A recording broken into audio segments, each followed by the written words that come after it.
Assalamualaikum everyone. So today's our lecture is exercise of verb. पिछले lecture में हम लोग ने पढ़ा था वर्ब के बारे में। आज हम उसकी एक्सरसाइज डिस्कस करेंगे। तो question fill in the blanks with suitable verb. आपको क्वेश्चन समझ आ गया होगा बहुत आसानी से। फर्स्ट वन है हमारे पास the earth dash around the sun bracket में मूव्स है, मूव है बल्कि। तो फ्रेंड्स ये हमारे पास यूनिवर्सल ट्रूथ आता है कि अर्थ जो है वो सन के अराउंड घूमती है। जब घूमती का वर्ड आ जाता है यानी कि प्रेजेंट सिंपल में आ जाता है वो, तो हम ये फर्स्ट फॉर्म लिखेंगे और इसके साथ हम पावर लगाएंगे ईएस का, मूव। फ्रेंड्स मैं आप लोगों को टेंसेस करवाऊंगी इंशाल्लाह आगे के वक्तों में, तो आप लोगों को ये वर्ड करने में ज़्यादा ईजी। तो सेकंड पर है हमारे पास if you dash at once you can reach by 6 o'clock। की थोड़ा टिपिकल है क्योंकि इसमें आप लोगों को टेंस भी पहचानना है। अभी आप लोगों ने टेंस नहीं किया तो आपको थोड़ी मुश्किल होगी, पर वैसे ये इतना मुश्किल नहीं है। सो एक यहाँ पर लास्ट का जुमला हम लोग पढ़ते हैं। अगर सेकंड जुमला पढ़ते हैं तो यहाँ लिखा है you can reach by 6 o'clock। तुम पहुँच सकते हो 6 बजे, मतलब तुम 6 बजे फिक्स पहुँच सकते हो वहाँ पर। अब यहाँ पर हम लोगों को हमारे पास आ जाता है फ्यूचर टेंस। देखिए इस तरह से विल स्टार्ट। फ्यूचर टेंस में विल आता है, इतना आपको टेंस तो आते होंगे। विल आता है कि जुमला परफेक्ट बन रहा है। If you will start at once you can reach by 6 o'clock। अगर तुम अभी स्टार्ट करते हो तो तुम 6 बजे फिक्स पहुंच जाओगे। अब नेक्स्ट है दिस पेपर डैश थर्सडे की ब्रैकेट में अपेयर लिखा हुआ है। अपेयर मतलब एकदम से ऐसा जाहिर हो जाना।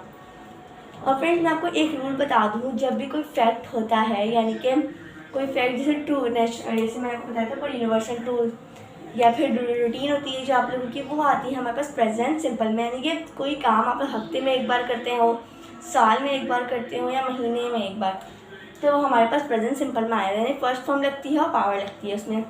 अब यहाँ पर लिखा है कि दिस पेपर, ये जो पेपर होते हैं थ्राइस अ वीकली, वीक में 3 दफ़ा होते हैं। तो इसलिए यहाँ पर भी वही चीज़ आ जाएगी जो हम लोगों ने सबसे ऊपर लिखा था, अपेयर। इसके साथ पावर आ जाएगा।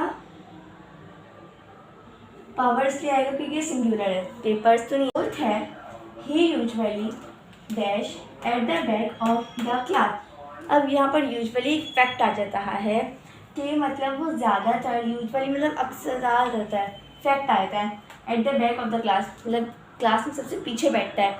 अब मैंने क्या बताया था आपको, बैठता है, करता है, मतलब जो करता है ना काम, उसको हम कहते हैं प्रेजेंट सिंपल में। तो इसलिए वही चल रहा है सेट, और हमारे पास सिंगुलर है ही, तो सेट्स आ जाएगा। ही dash here for the last 5 years। पिछले की बात कर रहे हैं कि वो यहाँ काम कर रहा था फॉर द लास्ट 5 years, पिछले 5 सालों से यहाँ काम कर रहा था। अब यहाँ पर क्या आएगा, एक तो क्या नाम है, पास्ट हो गया तो हमारे पास वॉज आ जाएगा, और मतलब वर्क है तो वॉज के साथ आप लोग ऑलमोस्ट रहेगा, वर्किंग आता है। वॉज के साथ एक्टिव पैसिव में सिर्फ थर्ड फॉर्म आती है, वो भी नहीं, अभी नहीं इसमें होगी।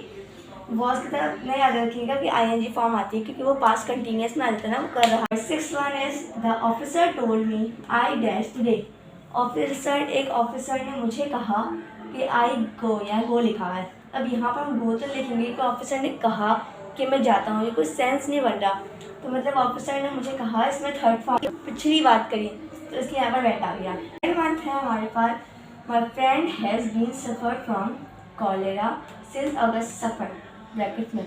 मैंने हैज़ बीन सफ़र पहले से लिख दिया है। ये थोड़ा टिपिकल है कि हम लोगों को जुमले के हिसाब से लिखना है।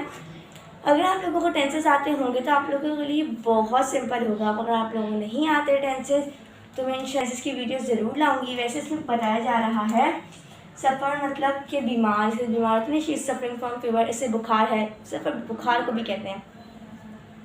तो यहाँ पर बताया जा रहा है कि जो मेरा दोस्त है मतलब उससे ना अगस्त से बहुत ज़्यादा, मतलब वो कॉलेरा का बुखार है उससे, मतलब वो। मैं इंशाल्लाह टेंसेस की वीडियो लाऊंगी तो आपको और अच्छे समझ आएगा। मिलेंगे नेक्स्ट वीडियो में, तब तक के लिए अल्लाह हाफिज़।